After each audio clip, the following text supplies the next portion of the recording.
জয় শ্রীকৃষ্ণ। প্রিয় বন্ধুগণ, আমরা সুস্বাস্থ্য বা রোগমুক্ত জীবন পেতে কে না চায় এবং সুস্থ শরীর পেতে কত কিছুই না করে থাকি এবং কত অর্থই না ব্যয় করে থাকি।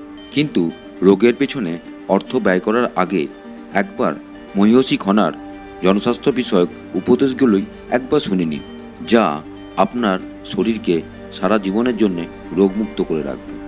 মানুষের রোগমুক্ত জীবন পেতে মহীয়সী খনা অনেক রকম জনস্বাস্থ্য বিষয়ক উপদেশ দিয়ে গেছেন, যা খনার বচন নামে পরিচিত।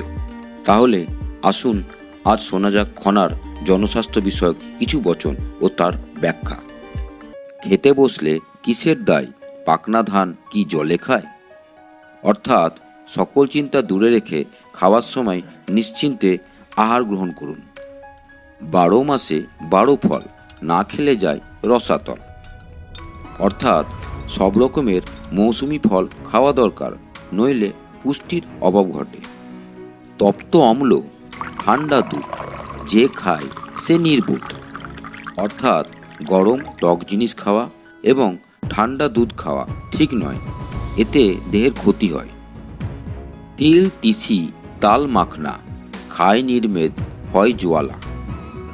অর্থাৎ তিল তিসি তাল বা মাখনা সেবনে কমজোরি বা নির্মেদও শক্তি ফিরে পায়। মাংসে মাংস বৃদ্ধি, ঘৃতে বৃদ্ধি বল, দুধে রক্ত বৃদ্ধি, শাকে বৃদ্ধি মল। অর্থাৎ মাংসে মাংস বাড়ে, ঘি খেলে শক্তি বাড়ে, দুধে রক্ত বাড়ে এবং শাকে মল বৃদ্ধি পায়। তেল তামাকে পিত্তনাশ, যদি হয় তা 12 মাস। অর্থাৎ তৈলাক্ত খাবার বা ধূমপান 12 মাস অবিরাম চললে পিত্তনাশ হয়। মনে রাখবেন, তৈলাক্ত খাবার এবং অবিরাম ধূমপান আপনার শরীরকে ধীরে ধীরে রোগের দিকে কিন্তু ঠেলে দেয়। তাল তেঁতুল ও দই, বৈদ্য বলে ওষুধ কই। অর্থাৎ তাল তেঁতুল ও দই 12 মাস যদি কেউ খেয়ে যায়, তাহলে তার ক্ষেত্রে কিন্তু ওষুধ কোনো রকম কাজ করে না। বিয়ানে খায় আদা নুন, পেটের আগুন বাড়ে দ্বিগুণ। অর্থাৎ প্রভাতে আদা নুন খেলে পেটের হজম শক্তি দ্বিগুণ বেড়ে যায়। খেয়ে হাগে আর রাতে জাগে, সে মানুষ কোন কাজে লাগে?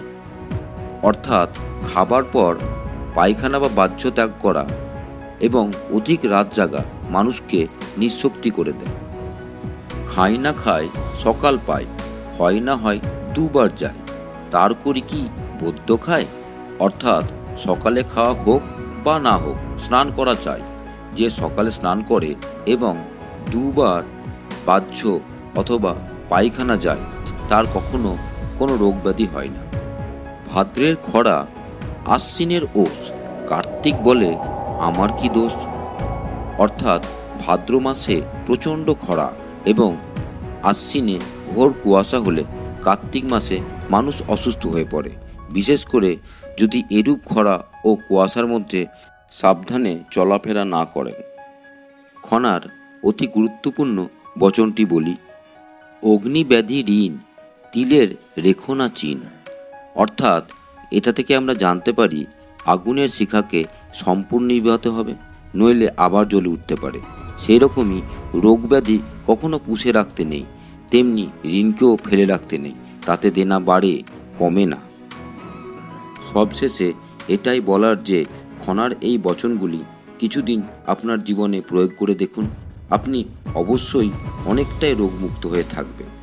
এবং ভিডিওটি ভালো লাগলে অবশ্যই আপনার পরিচিত মহলে এটিকে শেয়ার করে দিন, তারাও স্বাস্থ্যবান এবং রোগমুক্ত একটা জীবন পেতে পারে। জয় শ্রীকৃষ্ণ।